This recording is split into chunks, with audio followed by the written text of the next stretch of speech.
আমরা এতটাই বিরিয়ানি লাভার, রাস্তা দিয়ে যাওয়ার সময় বিরিয়ানির গন্ধ নাকে ঢুকলে আর কে আটকায়। তবে আমার মা আবার একদমই তার উল্টোটা। তবে আমার হাতের এই সাদামাটা এগ বিরিয়ানিটা খেতে খুবই পছন্দ করে, তাই আজকে মায়ের কথা রাখতে বাড়িতেই বানিয়ে নিলাম এগ বিরিয়ানি। আর এই সিম্পল এগ বিরিয়ানি রেসিপিটা আমি লকডাউনের সময় থেকে আবিষ্কার করেছিলাম, আর তখন থেকেই মাঝে মধ্যে ইচ্ছে হলেই আমি বাড়িতে বানিয়ে ফেলি। আজকে বিরিয়ানির সাথে পুরো রায়তা সার্ভ করেছিলাম, আর সবার প্রথমে মাকেই টেস্ট করেছিলাম, আর আমার মা একদম অনেস্ট রিভিউ দেয়। বলল সব ঠিক আছে, শুধু নুনটাই একটু কম হয়ে গেছে।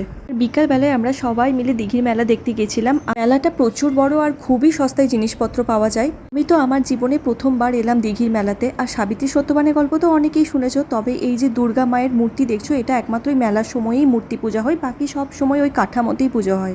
এই হলো সেই রাজা রঞ্জিত রায়ের বিখ্যাত দিঘি। আর এই দিঘি নিয়ে প্রচুর পৌরাণিক কাহিনী আছে। আর মেলাটা এতটাই বড় যে এখানে বাড়ির আসবাবপত্র থেকে শুরু করে পোষ্য প্রাণীও বিক্রি হয়। তবে এত বড় মেলা আমার পক্ষে ঘুরে দেখা সম্ভব হয়নি, তাই মেলার স্পেশাল খাবার পাঁশকুড়ার চপ আর জিলাপি খেয়ে বাড়ি এলাম।